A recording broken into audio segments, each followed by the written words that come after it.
My special guest for this program, and I do mean special, is Don Newcombe, whose baseball career spanned from 1946 through 1958, the old Brooklyn Dodgers, the Los Angeles Dodgers, and Don now is serving on Nancy Reagan's Commission for the National Institute on Alcoholism, on Alcohol Abuse and Alcoholism. Also served in the same capacity for President Carter. Welcome to the show. Thank you, Ellen. Nice to be with you. It's very nice to be with you. When I was younger, I don't want to make you feel old, but when I'm old. Don't worry about it. when I was a youngster growing up in St. Louis, I was a big Cardinal fan, and you Dodgers would come to town and whip us like crazy, and Don Newcombe was pitching for the Dodgers. It was fun doing that. The Cardinals were always in contention, and they had some great ball players, Stan Musial, Ian Slaughter, and all those great players of that era, and we had tough times every time we came to St. Louis, and so it was. And there were some other things in St. Louis, you know, that a lot of the viewers might not know about. I wish you would go into that. In the early years with Jackie Robinson, Roy Campanella, and myself, starting the advent of that social transition as far as baseball was concerned, back in 1947, 48, 49. We couldn't stay at the same hotel with our teammates in St. Louis. And that went on for 7 years. For 7 years? 7 years, from 1947 to 1954. And I went in the military and came out in 1954. And I told Jackie Robinson, that wonderful man, that I wasn't going to live like a subhuman being anymore because I just served 2 years for my country, and I wasn't going to be treated like anybody else, you know, like any other than anybody else. And I told him I wanted to go over to the hotel, the Chase Hotel. I was going to say it was the Chase Park Plaza that would not allow the black ball players. And they wouldn't allow us to stay there. So I want to at least know why we couldn't stay there. And this is the truth, Ellen. And so Jackie and I got in the cab and went over to the Chase to talk to the manager. And he took us in the dining room. He bought us a cup of coffee. That was nice of him. Very generous man, yeah. And we started talking. And Jackie said, "Mister, you know why we're here?" And he said, "Yes, I think I have an idea." Jackie said, "Why don't you tell me your idea? You want to know why you can't stay here with your teammates?" Jack said, "That's right. 7 years has been now, and it's about time, for at least for us to know why we can't stay here for all this time. Any other hotel in the league we can stay, but we can't stay here at the Chase Hotel."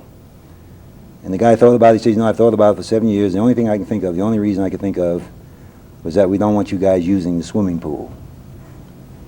And Jackie was flabbergasted. I guess you can well imagine he should be. Jackie said, "I don't swim, mister, so why should you worry about me using a swimming pool?" And I said, "I don't swim during the baseball season. I'm afraid to hurt my arm, so I don't swim." He said, "Okay, move in." You know, simple as that. I grew up in St. Louis, and around that time I remember that was a terrible taboo, that to integrate the public parks and the swimming pool. Now that you mention it, it makes me think I couldn't back. understand why he thought we wanted to use a swimming pool. We wanted to stay with our teammates and be treated the same as anybody else. But he thought that we were going to use a swimming pool for some reason. And Jackie said, "I don't care to swim in your pool. All I want to do is sleep in your hotel where it's air conditioned. The hotel we stay in is not air conditioned. You know how hot St. Louis is, Ellen. And it's been 7 years now. What's your problem, man?" I think that the hotel that you all were staying at was not in a good neighborhood, or a terribly It wasn't. It was safe. the Adams Hotel, and it was a third-class hotel. There wasn't any other hotels that would take us, and this was a black-owned hotel. Then we had to eat substandard food, and you know, and it was something that Jackie and I were not going to endure any longer, and at least without knowing why we couldn't stay with our teammates. But you know what that did? That opened up the hotels and opened up the parks and opened up the restaurants to people from all over the country that came to St. Louis to see us play, or to see other teams play for that matter, but also for the people in St. Louis. They could go wherever they wanted to go. And Jackie Robinson and Don Newcombe were involved in that, and I'm proud of that memory because we made that transition. And I'm happy. It's a social transition, a part of it, in the whole process of integrating professional baseball. I'm happy that you shared that story with us. Well, it's a true story, and it seems unbelievable now, but it was a very real experience at that point in time. And as you're saying it, I remember it because I lived in that city and it was real. It is hard to believe that people could have been filled with so much hate. Well, he said it because of the swimming pool. I couldn't believe that, but the manager of the hotel had to come up with some excuse, I guess, for not allowing us to stay there for 7 years, from the time Jackie first joined the Dodgers in 1947 until 1954. And if you two had not gone for a face-to-face confrontation with the manager, perhaps it would have been many, many years further down the road until... It might well have been another year, because we didn't want to leave the hotel we were staying at, because the man who owned the hotel was a good friend of ours. And in fact, Roy Campanella and Jim Gilliam stayed at the hotel for another trip, although Jackie and I went and stayed at the Chase the next time we came back to St. Louis. We said, we're going there. Roy said, no, I don't want to go. He didn't want to stay there for 7 years, so we're not going now. But eventually all that changed, and the whole team went in as a group and lived at the hotel, and was treated very nicely after that change in their attitude. We'll come back and we'll talk with Don Newcombe about some of the early days for black ball players.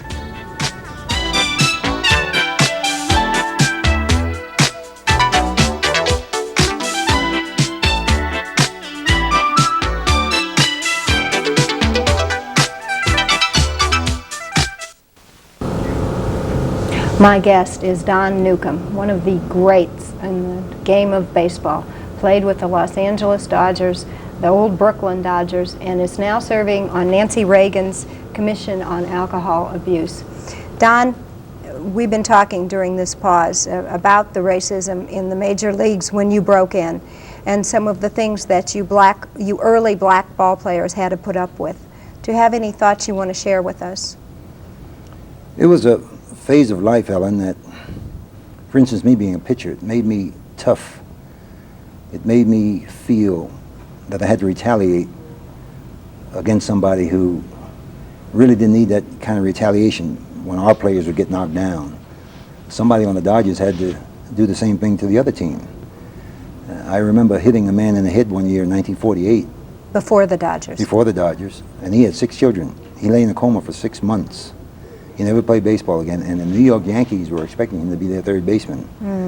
And his name was Jay DeFanny. I'll never forget the man. And I don't know where he is now, but the fact is, it's a very traumatic experience to have to endure. And but getting to the Dodgers and seeing Jackie and Roy and Carl Furlow and Duke Snider all knocked down by opposing pitchers, you had to do the same thing. So Jackie would come to me and say, all right, they did it to us, now what are you going to do? And that makes you a kind of a different guy, you know, when you're thinking about the guy that you hit in the head and other people you've hit on the arm and broken arms and whatnot. You worry about whether or not you hit a guy and you hurt him and get him out of baseball for the rest of his life. But then you have to also remember that you're protecting your players by retaliating for something somebody else has done to them, and really not knowing whether or not they cared about whether they broke an arm or hit a guy, you know, and put him in a coma for 6 months. And it makes you a different kind of person. It's a different phase of, or different dimension of professionalism as far as baseball is concerned, in my opinion. Did Mr. Rickey lay down any special rules for you first black ball players? We couldn't respond, we couldn't react. He said it was different with me because I was a pitcher and I didn't always know where the baseball was going. You know, once you throw a baseball, you don't know where it's going. And the brushback is control part all of the time. game. Well, it even slips out of your hand, and believe me, it slips out of your hand a lot of times. But for instance, players would step on Jackie's foot and cut his foot, and slide into him at second base and cut his leg and his uniform off him.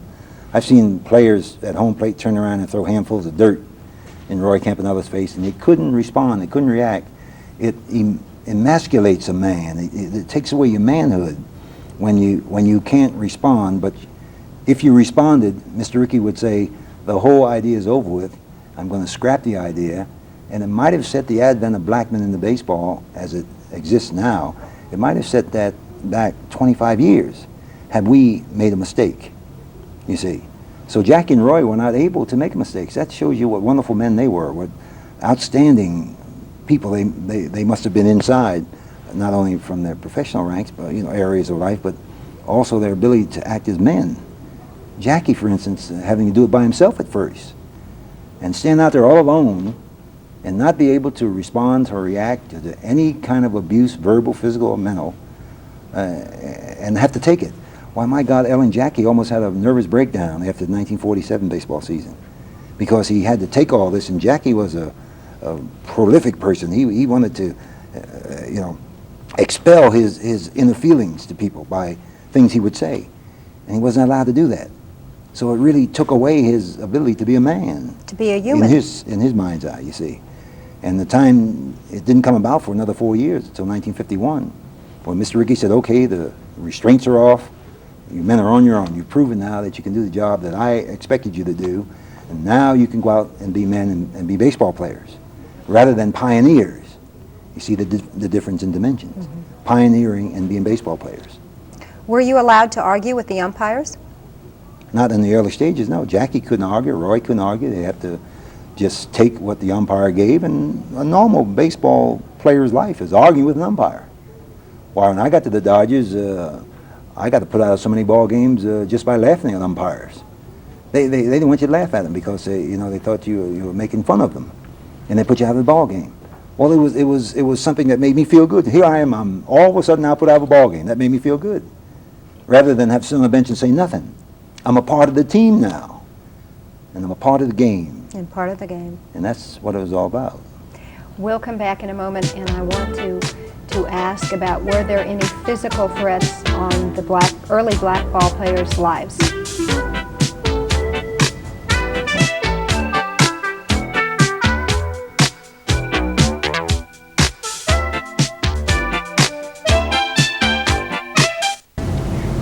My guest is Don Newcombe, one of the greats of baseball, one of the greatest pitchers in the Brooklyn Dodgers, Los Angeles Dodgers. Were you ever afraid for your life as one of the early black ball players? We had many threats, Ellen, but I was never afraid. I always took the posture if somebody was going to shoot at us or make an attempt to kill us, they had other ways to do it other than the baseball stadium or in the hotel somewhere. We were everywhere, and I wasn't going to be concerned about people who made these veiled threats.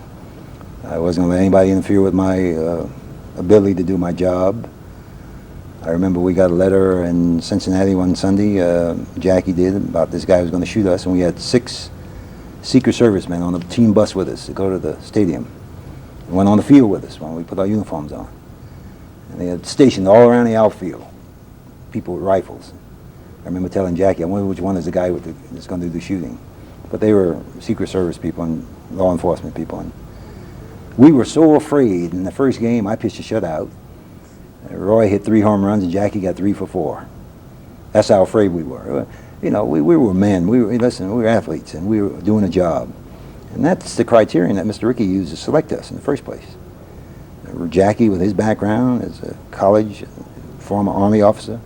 Roy, with his wide wealth of knowledge as far as baseball is concerned. And me, on raw ability, I always had Jackie and Roy to rely on to keep me on the right track. So it was a real nice situation to be in. And we had our ups, and we had I'm glad to say, I was going to say we had our ups and downs, but I'm glad to say most of them were up. Well, most of them were Yeah. up. Before we move on and talk about your bout with alcoholism, do you have any Satchel Paige stories to share with us?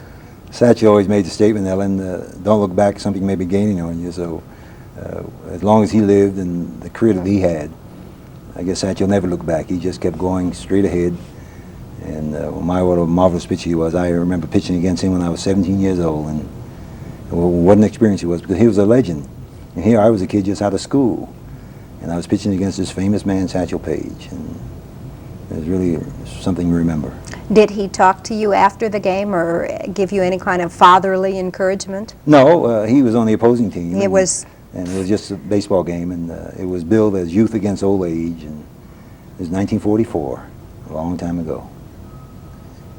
Do you think that the pressure that was placed on you as one of the early black ball players and not being able to retaliate, and so therefore the pressure of you being the pitcher and able to retaliate, do you think that led you towards a path of alcoholism? No, I think my alcoholism came about when I was 8, 9 years old. My parents gave it to me. My dad always told my mom, it'll make me grow big and strong, give me a good appetite. But see, my dad didn't live to see the appetite I finally got in the final years of my alcoholism. He died before that happened. I was the son, the only son that he had that became an athlete of 4. And he idolized me so much, and always had his Dodger cap on, and over at Ebbets Field in Brooklyn when we were playing. And he just loved and cherished the son, believe me. He loved his son Don and the things that he would do on the baseball field. And he never lived to see me, though, on my knees from abusing alcohol, where I was in 1966 before my wife threatened to divorce me and leave me and take the kids with her. And my life was a shambles. I had a World Series championship ring. It was in the pawn shop because I had to drink and bet the racehorses. Sammy Davis Jr. is a good friend of mine. His uncle gave me a wristwatch. I put that in the pawn shop so I could gamble and drink. I could have given the money if I was going to pawn those items, give the money to my wife to buy milk and bread for the babies, but I wouldn't do that. My alcoholism told me, go to the racetrack and you become a millionaire by betting on the horses. I never won. I always lost. So that's the insidious nature of alcohol and the drugs that you incorporate into your system. And you hear all these voices telling you that things will be fine, things are going to be fine, just keep on doing the way you're doing them. And they'll always change for the better. Just keep up the good work. Always find yourself on the bottom rung of the ladder going nowhere fast. You never get your foot on the second rung of the ladder. It's all because of the insidious nature of drugs that we put in our systems. By drugs, you mean alcohol, or you mean drugs also? Alcohol being the main one. The main. Alcohol being the worst drug on this earth, is my opinion. And it's legal. And these are some of the things we have to do about it as a society, Ellen, is to change some of the imagery centered around alcohol, where it starts. No kid starts out smoking marijuana in his life. No kid starts out using cocaine in life. They start with alcohol. And then they graduate like they do from school. They graduate to the big leagues. The big leagues. And using the cocaine, the marijuana, the Quaaludes, and PCP and all those exotic drugs. And it's really something. We'll be back in a moment with Don Newcombe.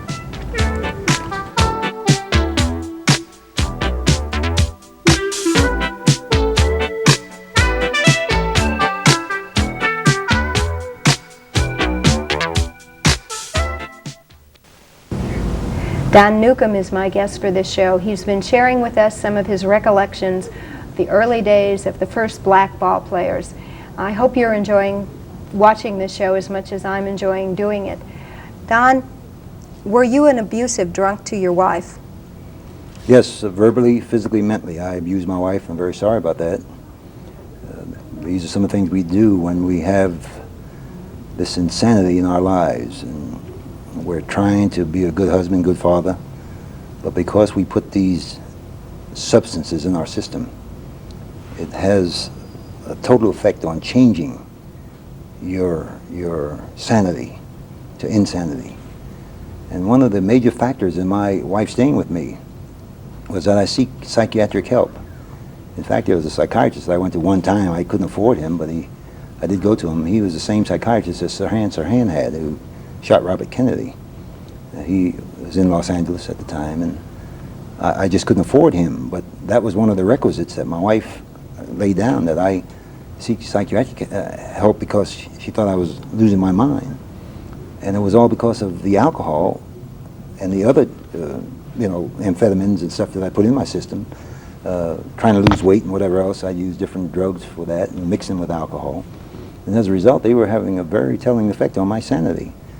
And I would blow off as soon as I got home. I was fine until I got home. And my wife would ask me where I'd been or where the lipstick came from that was on my shirt or my handkerchief, and I would lie to her about it, and we're very prolific liars. And then she kept insisting, as my wife would do, and my wife is a big, strong woman, believe me, and she just was not going to tolerate that, so she'd keep persisting, and what would I do? I'd slap her. And I tell people now, after 17 years of sobriety, Ellen, if I ever put these hands on my wife again other than love her, I want God to paralyze him. I want him to take these hands away from me, hands that I need so badly. But if I ever put them on a beautiful woman again, the woman who's saved my life and able for me to sit here and tell you and your viewers my story, a part of it, if I ever put these hands on her again, I want to be paralyzed, because she doesn't deserve it. And she didn't deserve it then, but that was the way I was. Now, there's a different Don Newcombe now, and I'm proud of that. How did she finally get you to stop? I mean, She was going to divorce me. and showed me how serious she was. She had the bags packed, had a lawyer, had a taxi cab waiting at the front door. I didn't have anything. I had lost everything in bankruptcy, you know, and rings and watches in the pawn shop, so I had nothing left except my wife and my children. And she hated me. You know, to show you how it does a person. I stopped drinking in 1966. It took my wife 7 years from 1966 to 1973 to tell me she loved me again. She would say it superficially, but she wouldn't mean it. In 1973, she finally regained that love that she once had for me and told me one night how much she loved me, how much she respected what I was doing, and how proud my kids were of me, although they were teenagers at the time. Simply because I had made a promise to God and to my wife and my kids that I would never drink again, and I mean that. I carry a thimble around in my pocket, Ellen, and that thimble tells me that I can't drink that little thimble full of beer anymore for the rest of my life. I've learned how to live with that now. I can live with it, and I'm going to make it. I can't think of anything that will make me drink that little thimble full of beer anymore in the life of Don Newcombe. Because you know it's poison. I know what it'll do to me. It'll start a chemical reaction in my system, in my life, that will make me go back to drinking and doing things worse than I was doing before. Probably, I would probably live 6 months or a year, because I haven't bought one moment of time in the 17 years that I had not had a drink in my system. We're out of time, but I'd like you to be able to tell people who have listened to your story and perhaps if you have given them the courage to start, where should they start? Seeking How? help. The same as other people say who've been on your program and involved in the same area. The first thing we say is seek help. Don't sit there and let this sickness destroy the family, destroy the person that you love. Do something about the sickness. Get on the telephone, call AA, call Al-Anon, call Alateen, call somebody to help that person save their lives. Thank you for sharing with us. Thank you, Ellen. My guest has been Don Newcombe.